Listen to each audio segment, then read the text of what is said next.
Pamilya at advokasya kontra bullying ang pinagkakaabalahan ngayon ni Police General Nicolas Torre III matapos siya matanggal bilang hepe ng PNP.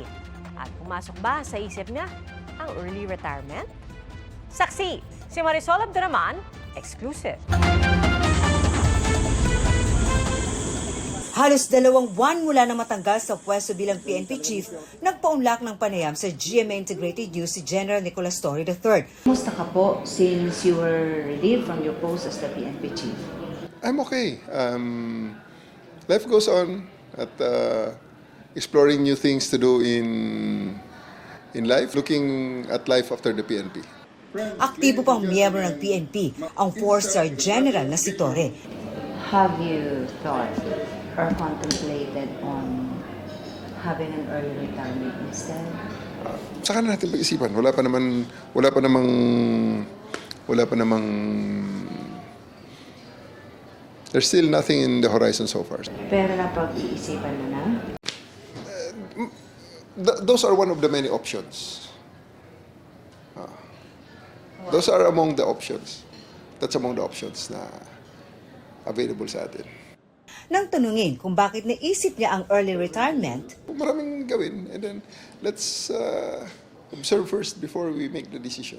Ano ba talaga ang rason o sa tingin mo ang rason kung bakit ikaw ay nililiw? Hindi ko alam. Okay? Wala akong masabi dyan sa regard that matter. Di tanungin nyo kung sino nag-review sa akin at kung ano ang basehan. I think the President have already spoken about it in his podcast. dati nang sinabi ni Torre na wala siyang sama ng loob sa ginawa sa kanya. Kaya tinanong ko ano ang naramdaman niya sa pagsibak sa kanya. Basta ako ay sumusunod lamang. There's really nothing to expound about it. My feelings there is immaterial. It's just, kung sa tanong mo kung anong naramdaman ko, well, it's just one of the many things that happened in my life as a police officer. Dating inanunsyo ng palasyo na bibigyan ng bagong posisyon si Torre. Ikaw ba ay nabigyan nga ba ng posisyon? Bibigyan? Ano po ang latest? Wala pa naman, ma'am.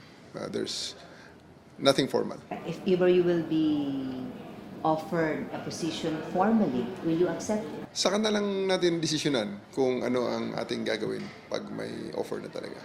Nakalive pa rin hanggang ngayon si General Torre simula nang matanggal sa pwesto. Nakatalaga siya sa Personnel Holding and Accounting Unit ng PNP. Sa ngayon, ginugugol daw niya ang oras sa pamilya. Abala rin siya sa kanyang advokasya, ang paglaban sa bullying na kahit PNP chief na raw siya noon ay nabiktima siya. I was called names, unggoy, diwata, ano pa. Things were said and done, and a lot of things were said and done to me. So, chief PNP na ako noon. At kailangan, something has to be done about it. Kaya inorganisa niya ang takbo kontra bullying sa November 16 hanggang October 31 ang official leave ng dating PNP chief. After October 31, what's next? Let's cross the bridge when we're there. Wala pa, may mga 2 weeks pa eh. Para sa GMA Integrated News, ako si Marisol Abduraman, ang inyong saksi. Mga kapuso, maging una sa saksi. Mag-subscribe sa GMA Integrated News sa YouTube para sa iba't ibang balita.